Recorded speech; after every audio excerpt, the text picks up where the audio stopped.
네, 안녕하세요, 구독자 여러분. 오늘 6월 8일입니다. 조금 비가 좀 내리는데, 운전하시는 분들 좀 조심하시고요. 일단, 이 신정부가 드디어 바뀌었습니다. 바뀌었는데, 첫 방송인데, 이 대선의 부동산 공약이 명확한 것들이 많이 없었죠. 없었고, 그냥 방향성만 있었는데, 공약집이 한 3, 4일 전에 나왔습니다. 나와서 그걸 제가 잘 정리해 보니까, 그래도 조금 유추해 볼 수 있는 내용들이 좀 있습니다. 그거 이제 정리한 거 여러분들하고 같이 말씀 나누도록 하고, 특히 국토부가 이 5월 13일 날 대선 기간 정신 없을 때 국토부가 토지거래 허가구역을 확대하겠다는 얘기가, 여러분이 예전에 기억나시는 조정지역 대상, 그리고 투기과열지구, 이것까지 언급을 하면서 시장에 대해서 좀 신호를 줬는데 보도에 많이 안 나왔죠. 대선 기간 동안 너무 바빠가지고. 이거 여러분과 함께 같이 보도록 하겠습니다, 여러분. 네, 신정부 부동산 정책은 이렇게 돼 있죠. 이것을 말씀드린 대로 하고, 국토부가 토지 투기과열지구 추가 지정 이렇게 해놨습니다. 하나씩 보겠습니다, 여러분. 일단 5월 23일인데 발표를 했는데, 보시는 바와 같이 주택시장 동향을 철저히 모니터링하고 주택수급 관리에 총력을 다하겠다. 뜬금없이 뭐 소리 없이 냈는데, 요점만 말씀드릴게요. 여기 보시면 용산, 강남구 등 최근에 변동성이 확대되었다고 언급하고, 부동산 시장 동향을 지속적으로 모니터를 하면서 필요시 조정 대상, 그러니까 조금 더 이게 자꾸 뭐 추세적으로 간다 이러면 조정 대상 지역, 투기과열지구, 토지거래 허가고요, 투자 세력을 좀 없애겠다는 얘기입니다. 추가 지정 등 시장 안정 조치를 강구하겠다고 하였다. 이게 이제 신정부가 바뀌었기 때문에 5월 23일 발표했잖아요. 국토부에서 분명히 업무 보고를 했을 거예요. 새로운 이재명 대통령이 됐으니까 업무 보고를 했겠죠. 그럼 여기에 대해서 어떤 조처가 나올 거라고 우리 예측은 되죠. 그 추가적으로 여기 보시면 이 매입 임대 부분, 매입 확약, 뭐 LH에서 이런 거 하잖아요. 매입해가지고 37.7만 원 매입 신청이 접수됐고요. 이미 3기 신도시 이쪽 부분도 수도권 미분양, 그러니까 올해 안에 수도권에 미분양된 지역들이 매입 확약을 2만 5천을 해놨고, 여기다 추가적으로 만약에 착공을 못하고 있는데 착공을 한다 해가지고 분양가가 적정하면은 그 부분에 대해서 LH가 매입을 하도록 하겠다 하는 이런 내용들을 좀 던졌습니다. 그 얘기는 뭐냐면, 내년에 서울 지역이 좀 입주물량이 부족하니까 공급 부족이라는 어떤 이슈가 자꾸 나오잖아요. 그 부분에 대해서 선제적으로 좀 얘기한 것 같습니다. 그렇게 보시면 되고, 그래서 마포구, 용산구, 성동구, 양천구 등이 좀 예상됩니다. 토어제나 아니면 투기과열 조정 대상으로 최소한 묶을 것 같아요. 과천 등도 좀 해당될 수 있다고 좀 보고 있고요. 그리고 수도권 지역은 다음 장인데요. 이 스트레스 DSR, 뭐 칼같이 진행한다 1.5% 스트레스 금리, 이것도 뭐 30년 모기지 금리 이러면은 또 이 적용률을 좀 낮추게 됐었는데, 이것도 좀 강화를 했습니다. 이건 따로 한번 말씀드리고, 지역별 가계대출 모니터링, 지방은 이제 0.75로 그냥 진행되죠. 실수요자 중심으로 자금이 공급될 수 있도록 면밀하게 관리해 나갈 계획이다. 국토부와 서울시는 또 이런 걸 하고 있습니다. 그래서 108건을 잡았는데 실거주 의무 위반 여부 이래서 10%에 해당하는 이행 강제금을 부과할 예정이다. 이런 거 한 20% 했으면 좋겠습니다. 시장을 자꾸 교란시키는 사람들이니까.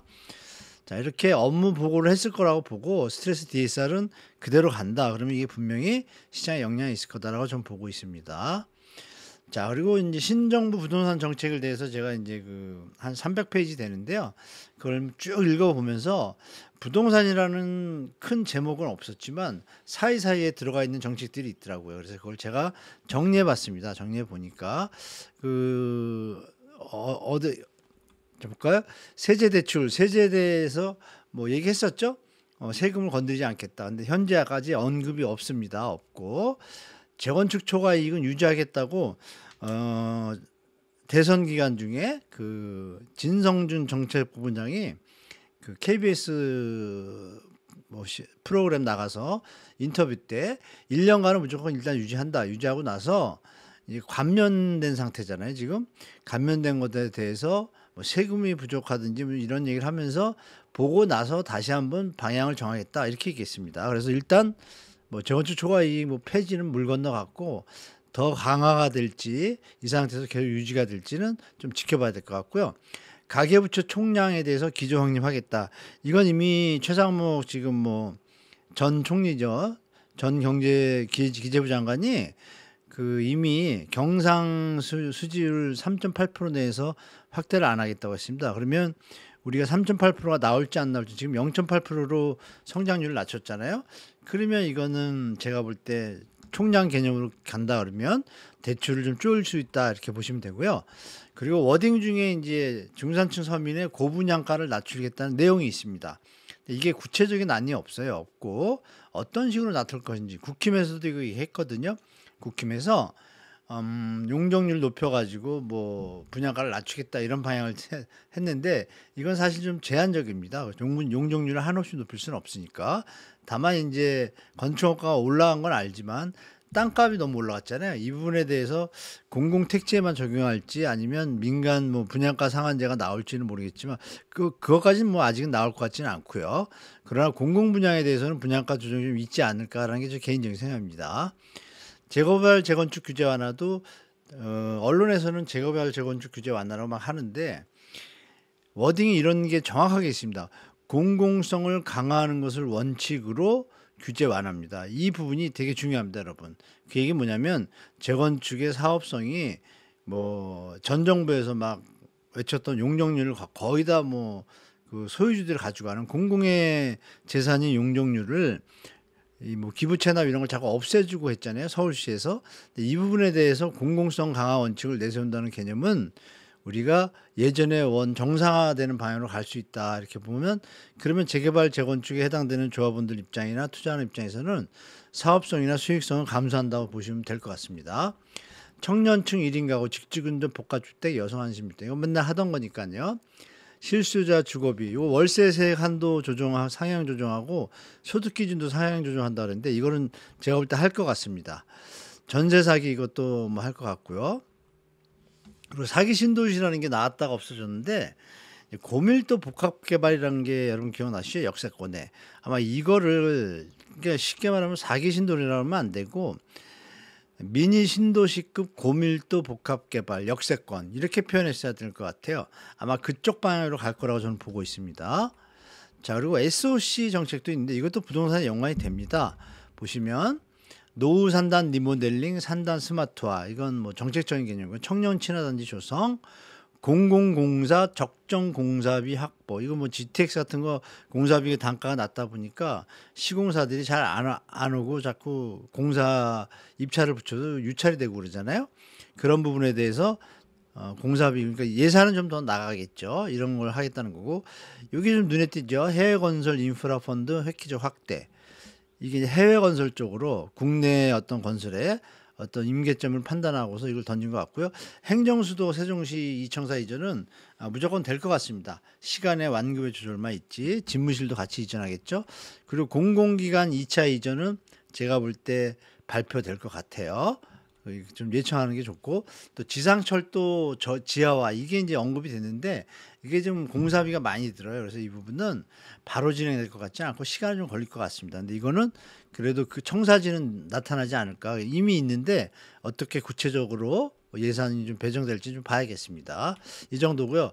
그래서 이제 국민주권 정부라고 하는 이재명 정부의 부동산 정책은 제가 볼 때 50일이나 100일 이내에 구체적인 부동산 정책을 발표할 것 같아요. 특히 공공분양 3기 신도시에 대해서 속도를 좀 낼 것 같고 분양가에 대해서 조정하려고 애를 쓸 겁니다.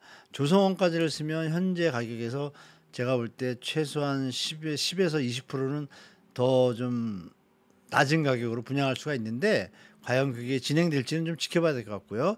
재건축 초과이익은 말씀드린 대로 1년 동안 놔두고 특별한 게 여기 하나 있는데요.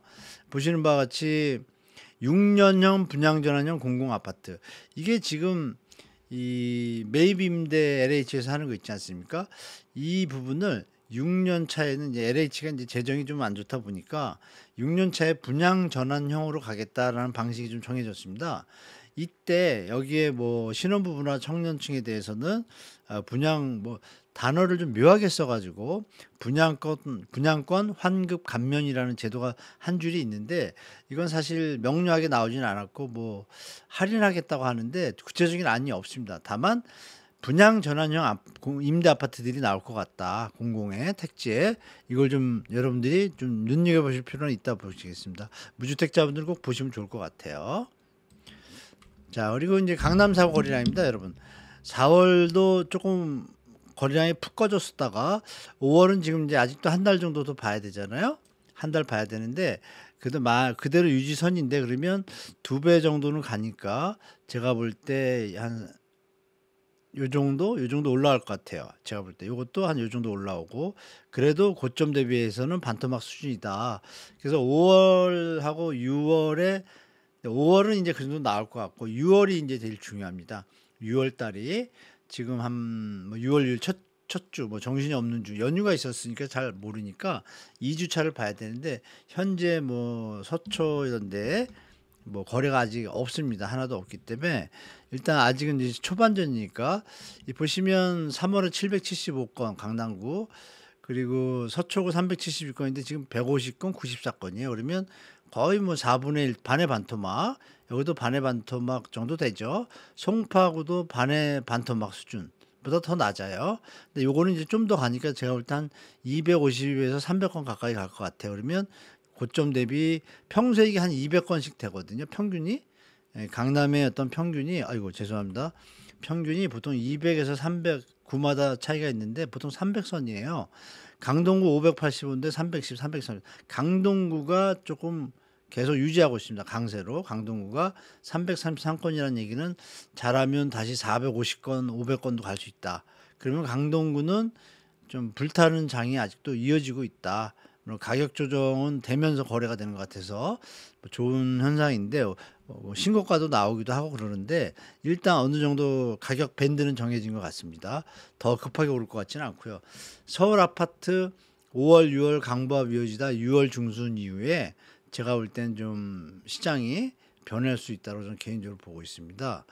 이 보시는 바와 같이 지금 강보합이요. 약간 특히 6월 초에 일단 시장이 안정된다 그럴까요? 뭐 하여간 뭐 진보 정권이 들어오면 뭐 집값이 올라간다 이걸 자꾸 언론에서 불피우고 있는데 그게 아니라는 거는 뭐 우리 시청자분들도 아실 거고 저번에 찍은 영상을 보시면 충분히 이해가 될 겁니다. 환경이 예전하고 완전히 다르다. 그 정권마다 그렇지도 않았었다. 그리고 사실 거짓말에 가까운 건데 그걸 자꾸 펌핑하는 세력들이 있죠. 자, 보시면 약간 강보합이죠. 강보합인데 약간의 신고가들이 쳐주는 것들 때문에 서울의 어떤 주택가격 상승률은 0.19 저번 주에 그래서 조금 상승 곡선을 그리고 있는데 6월 들어서 과연 어떻게 펼쳐질지가 제가 중요하다고 말씀드렸잖아요. 보통 뭐 정책 자금은 이미 풀려 있습니다.